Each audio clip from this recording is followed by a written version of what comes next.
மணிக்கணி இது நம்ம நாடு பிடிச்ச சனி அப்படின்னு என்ன பிடிச்ச சனி என்ன உன்ன லவ் பண்ணிட்டு அவனை கல்யாணம் பண்ணிக்கிறா அதான் மச்சான் பொண்ணுங்க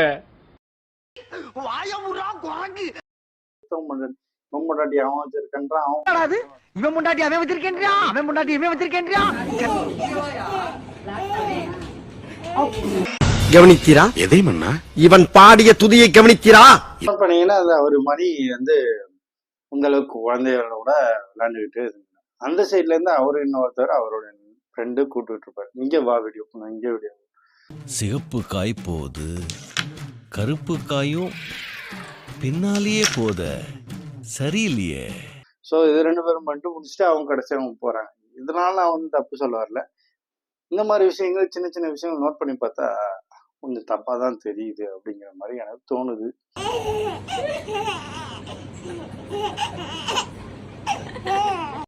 ஹாய், ஹலோ, வணக்கம் மகா. நான் உங்கள் எஸ்கே ஃபன் மோட்டிவ் சேனல்ல இருந்து பேசுறேன். இப்போ நம்ம என்ன பார்க்க வந்திருக்கோம்னு கேட்டீங்கன்னா, மணிக்கணி இது நம்ம நாடு பிடிச்ச சனி அப்படின்னு நான் ரம்யா பேசுனா அது தப்பா கூட அவங்க ஃபேன்ஸ்லாம் பிடிச்சுவாங்க. சனியை உன்னை என்னைக்கு பார்த்தா அன்னைக்கு பிடிச்ச சனியை சனியை சனியை சனியை பண்ணி இந்த மாதிரி கலாச்சார ரசிகர்கள் அடுத்த முன்னாடி அவன் வச்சிருக்கான்றான், அவன் முன்னாடி இவன் வச்சிருக்கான்றான். இந்த மாதிரி அந்த வடிவேல் காமெடி தான் நமக்கு வந்து நினைவு வருது. அது என்ன அப்படின்னு கேட்டீங்கன்னா, இவங்க ரெண்டு பேரும் எதனால இந்த மாதிரி இப்படி இருக்காங்க, என்ன பிரிஞ்சிருக்காங்க, இது ஏன் இப்போ முக்கியமா அப்படின்னு நீ கேட்டா, இந்த மாதிரி குடும்ப சம்பந்தப்பட்ட பிரச்சனைகள், இந்த மாதிரி நாட்டில் நிறைய விஷயங்கள் நடக்கிறதுங்கிறத பற்றினா இதுக்காக தான் இந்த வீடியோ போடுறேன். இது மாதிரி மேற்கொண்டு இது மாதிரிலாம் இருக்கக்கூடாது. நம்ம எந்த அளவுக்கு விழிப்புணர்வாக இருக்கணும், அதாவது எந்த அளவுக்கு ஒரு இடம் கொடுக்கணும், நட்பாக இருக்கட்டும் யாராக இருக்கட்டும், அதாவது அதுக்காக தன் மனைவியை வந்து சந்தேகப்படணும்னு நான் சொல்ல வரல. அதாவது ஹஸ்பண்டாக இருந்தாலும் அவங்க வந்து சந்தேகப்படணும்னு சொல்ல, எதாக இருந்தாலும் நம்ம கண்காணிப்புலையும் அது சந்தேகம் இல்லாம பார்வையோட இருக்கணும்னு தான் நான் சொல்ல வரேன். என்ன சொல்றாரு அப்படிங்கறத நம்ம கேட்போம். 30% அவங்களுக்கு என்னென்ன தேவையோ எப்படி நீ போர்ட்ரேட் பண்ணணும்னு விரும்புறாங்களோ அந்த மாதிரி கட் பண்ணி போட்ட மாதிரி இருக்கு. அதுவும் பெரிய சேனல்ஸ் மட்டும் தான் இந்த வேலை பார்க்குறாங்க. சப்ஸ்கிரைபர் கம்மியாக இருக்கிற சேனல் நம்மளோட ஆன்சர் எல்லாத்தையும் முழுசாக போடுறதுனால நம்ம என்ன சொல்ல வரோம்னு ஆடியன்ஸ்க்கு புரியுது. அடுத்த இந்த ஜாவித் அவரை பத்தின இந்த கருப்பு ஆடு, who is the black sheep Rajini கேட்கிறவன், ரொட்டேட்டிவ் ஹெட் அப்படிங்கிற மாதிரி யார் அந்த பிளாக் ஷீப் அப்படின்னு பார்த்தா ஜாவித்.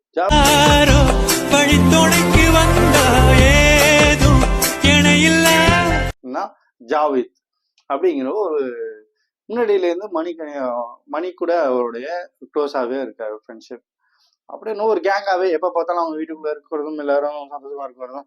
இடையில அந்த வீடியோல பாத்தீங்கன்னா, ஸோ இப்ப இவர் ஜாவித் அவருடைய ஐடியிலையும் நான் போய் செக் பண்ணி பார்த்தேன்.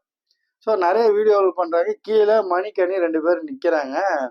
இவர் இப்படி பார்த்துட்டு வந்து நின்று ஒரு மாதிரி ரியாக்ட் பண்ணுறாரு.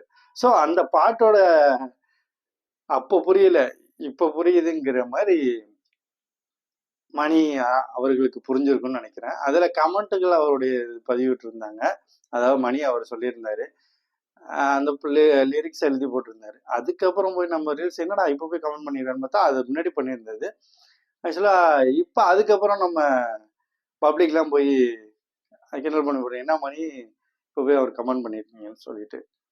ஆக்சுவலா இப்போ அவங்க 2 பேருக்குள்ளதான் அப்படி இருக்கிற மாதிரி உங்களுக்கு ஒரு பிரச்சனை ஆகுது. இவங்க ஐடியாவை போய் செக் பண்ணி பார்த்தா, அதாவது கனிங்கிறவங்க வந்து சில ஐடியாவில் வந்து லாக் பண்ணி வச்சிருக்கிறதாகவும் அப்போ ஃபியூச்சர்ஸை யூஸ் பண்ணியிருக்கிறதாகவும் இந்த மாதிரி பிரச்சனைகள் போயிட்டு இருக்கு. ஸோ என்ன சொல்ல வரேன்னா, 2 பேருக்குள்ள புரிதல் இருக்க வேணும். அந்த புரிதல் இருந்தால் கூட ஏதோ ஒரு பிரச்சனைகள் இந்த மாதிரி இருக்கும். ஸோ யாரும் வந்து சிலைச்சம் கிடையாது, தவறு கிடையாது. இவங்க தவறு செஞ்சுனா அவங்க தவறு செஞ்சுனா 2 பேருக்குள்ள புரிதல் இருந்துட்டு, இவ்வளோ அப்பா அம்மா மேலே பாசமாக இருக்கிற நீங்கள் உங்க 2 அந்த பாசத்தை உங்கள்கிட்ட காட்டிங்க. யார் தப்பு செஞ்சா அதை மறந்துட்டு உங்களுடைய ஒன்றா சேரணும் அப்படின்னு தான் எல்லாரும் எதிர்பார்க்குறாங்க. இதை வந்து நீங்களும் ஒன்று சேர்றதுனால நாட்டுக்கு என்ன நடக்க போகுது நீங்க கேட்கலாம். நான் அதுக்காக சொல்ல வரல. இந்த மாதிரி இவங்களை ஒப்பிட்டு இவங்கள மாதிரி இருக்கிறது இது பல குடும்பங்கள்ல இருக்கிறதுனால இந்த மாதிரி விஷயத்த பார்த்து நம்ம வந்து கணவன் மனைவிக்குள் விட்டு கொடுக்குற மனப்பான்மை வேணும், புரிதல் வேணும். இந்த வீடியோ மூலியமா இவங்க மூலியமா நான் சொல்ல வர்றது இதுதான். நன்றி, வணக்கம். தூக்க மாட்டேங்குது, எதுக்கு அவங்க விட்டுட்டு போயிட்டாங்க.